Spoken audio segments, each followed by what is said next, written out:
रश्मि जब से वे घर में आई, पूरा घर झिलमिला से गया।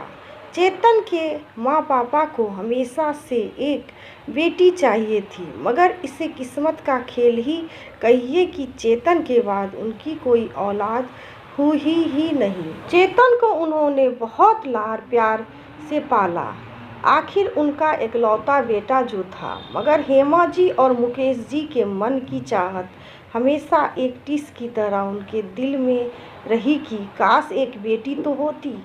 पर जब से रश्मि आई, उनकी यह मुरादें पूरी हो गई। रश्मि को तो आज तक लगा ही नहीं कि वे घर की बेटी नहीं, बहू है। रश्मि को आज भी याद वे दिन जब चेतन अपनी मम्मी पापा के साथ उसे देखने आया था।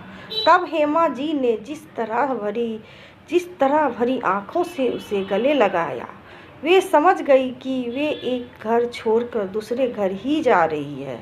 चेतन, जा ना, क्यों नहीं जा रहा है तू? आज तो संडे है और तू लैपटॉप पर लगा है। देख, मैंने टिकट भी बुक कर दी। हेमा जी ने चेतन से बोली। पर माँ, मेरी कल बहुत ही इम्पोर्टेंट मीटिंग है। देखो माँ, टाइम नहीं मेरे पास है, मैं अगले हफ्ते ले जाऊँ। चेतन ने लैपटॉप पे नज़र गड़ाए हुए कहा। हेमा जी ने रश्मि के चेहरे पर आई मायूसी को भांप लिया। ठीक है, तो एक काम कर, तू अपना और पापा का खाना बाहर से ऑर्डर कर दे। मैं और रश्मि जा रहे हैं फिल्म देखने, हेमा जी ने उठते हुए कहा। मगर माँ, आप तो कभी पिक्चर जाती नहीं, चेतन ने हैरानी से पूछा।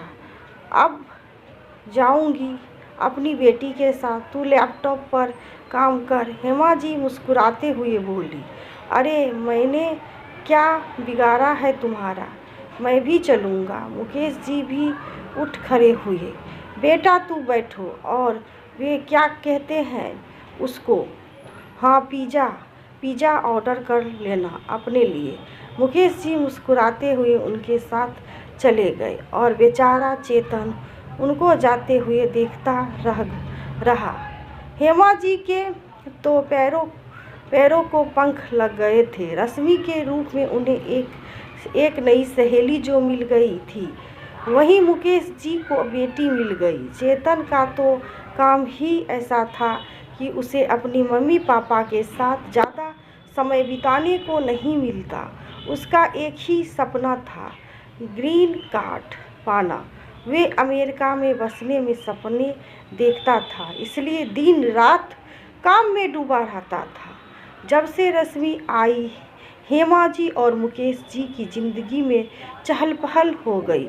अभी थोड़ी समय पहले ही की बात थी, मुकेश जी घुटनों में बड़ा दर्द रहता था।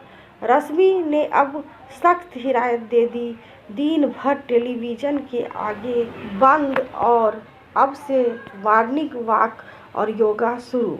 शुरुआत में तो उन्होंने थोड़ी आनाकानी की, पर अब रश्मि कहाँ आसानी से पीछा छोड़ने वाली थी।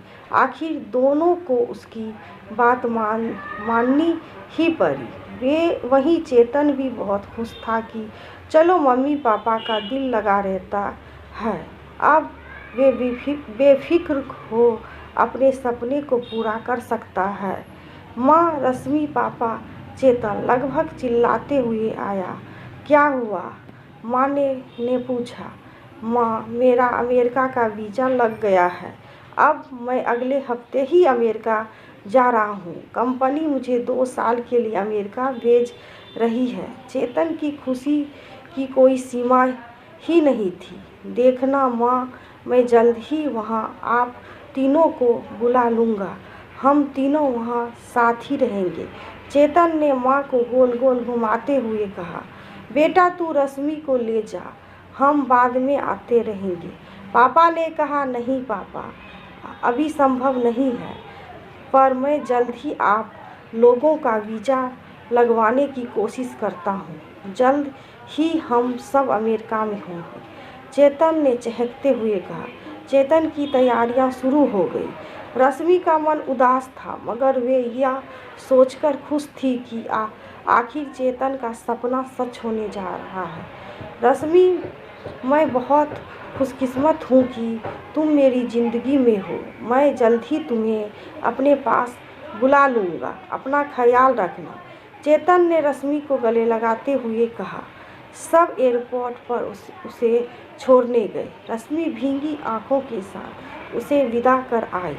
रश्मि के प्रति हेमा जी, मुकेश जी का प्यार और बढ़ गया। कब वे उनकी बेटी से बहू से बेटी और न जाने कब ये बेटा बन गई, पता ही नहीं। पापा, आपने फिर से चॉकलेट खाई। कितनी बार मुझे आपको मना करना पड़ेगा। आप सच में ना उस बिट्टू के बच्चे को बताती हूँ, वही रोज चॉकलेट ला कर देता है ना आपको, रश्मि ने गुस्से में कहा। मुकेश जी ने बचपना दिखाते हुए कान पकड़ लिए। रश्मि चाहकर भी अपनी हंसी रोक नहीं पाई। कहने को सब सही था, मगर कुछ था जो सबको खटक रहा था। चेतन को अमेरिका गए 8 महीने से ज़्यादा हो गए। वे कोई न कोई बहाना बनाकर वीज़ा टालता रहा। माँ, मुझे समय दो, यहाँ आप सबको कैसे रहेंगे। मैं जल्द ही कुछ इंतज़ाम करता हूँ। माँ, रश्मि भी आपके साथ ही आ जाएगी। मैं फ़ोन रखता हूँ, मुझे काम है, चेतन ने कहा। धीरे धीरे सबके मन में एक फांस गिरने लगी, मगर तीनों एक दूसरे के सामने चट्टान बने रहते। चेतन का फ़ोन भी आजकल कम हो गया। 1.5 साल बीत रहा था। इसी दौरान रश्मि का मुंह बोला, भाई पुष्पक अमेरिका गया। रश्मि दी, मुझे आपके कुछ बहुत ज़रूरी बात करनी है, पुष्पक ने कहा। हाँ बोलो पुष्पक, रश्मि ने कहा। दी, प्लीज़ आप खुद को संभालिएगा, जो मैं बता रहा हूँ, पुष्पक ने जब कहा तो रश्मि का दिल धक से रह गया। दी, जीजू ने यहाँ किसी अमेरिकन लड़की से शादी कर ली और वे उसी के साथ रह रहे हैं, पुष्पक ने जैसे ही कहा। रश्मि को तो लगा दुनिया गोल गोल घूम रही है। वे गस खा कर गिर गई। जो मैंने सुना सब सच है क्या? तुझे शर्म नहीं आई रश्मि को हम सबको इतना बड़ा धोखा देते हुए? क्या इस दिन के लिए हमने तुझे पाला पोसा, पढ़ाया, बड़ा किया? मुकेश जी गुस्से में बोले जा रहे थे। पापा, आपने कुछ अलग तो नहीं किया। जानवर भी बच्चे पैदा करते हैं, बड़ा करते हैं, लेकिन जब उनको उनकी मंजिल मिल जाती है वे अपना राह चल देते हैं। पापा, मेरे सपने बहुत बड़े हैं। आप माँ और रश्मि कभी भी उनको समझ नहीं पाओगे। मैं जल्द ही डिवोर्स पेपर भिजवा दूंगा, चेतन ने कहा। मुकेश जी को लगा सब कुछ चेतना सुन हो गया। घर में एक मातम सा छा गया। कुछ दिनों बाद जब रश्मि के पिताजी रश्मि को लेने आए तो उसने उनके साथ जाने से मना कर दिया। पापा, मैंने कभी यह महसूस नहीं किया कि मैं कभी अपने घर से दूर आई हूँ। यह मेरा घर है, यह मेरे मम्मी पापा हैं। मैं कैसे इन्हें छोड़कर जा सकती हूँ?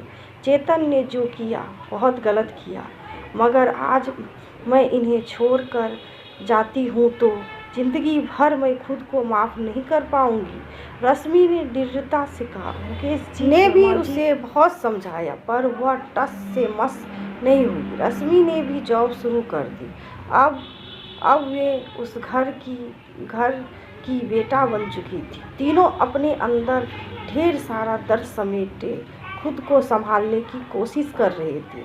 हेमा जी की आंखें रश्मि को देख भर आती। लगता हमने पिछले जन्म में जरूर कोई पुण्य किए थे जो रश्मि हमारी जिंदगी में आई। वह मेरी नहीं, मेरा बेटा है, मेरा गुरूर है, मुकेश जी ने हेमा जी से कहा। धीरे धीरे जिंदगी पटरी पर दौड़ने लगी। एक रात मुकेश जी ऐसे सोए कि अगले दिन उठ ना सके।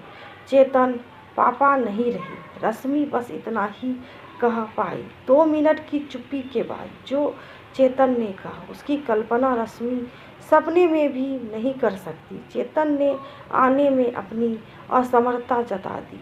हेमा जी ने रश्मि की आंखों को पढ़ लिया। धीरे धीरे सब रिश्तेदार इकट्ठा हो गए। ये निर्णय हुआ कि चेतन का चचेरा भाई सुदीप मुखाग्नि देगा। अर्थी सज चुकी थी। मुकेश जी अपनी अंतिम यात्रा पर थे। मुखाग्नि का समय आया। जैसे ही सुदीप आगे आया, हेमा जी ने उसका हाथ पकड़ लिया। यह अंतिम अधिकार तो सिर्फ एक बेटा ही निभा सकता है। जब मेरा बेटा यहाँ है तो कोई और क्यों करेगा? हेमा जी ने कहा। रश्मि अपने बाबूजी को मुखाग्नि तुम ही दोगी। हमारे जा रहे कहाँ दूर, कहाँ आसमान में। मुकेश जी एक मुस्कुराहट के साथ अपने बेटे को अपना आखिरी कर्तव्य निभाते देख रहे थे। ये कहानी एक सच्ची घटना पर आधारित है। ससुराल कभी घर नहीं बन सकता, बहू कभी बेटी नहीं बन सकती, सास कभी माँ नहीं बन सकती। इन सब बातों को झुठलाते हुए रश्मि ने एक बहू से बेटे के सफ़र को तय किया।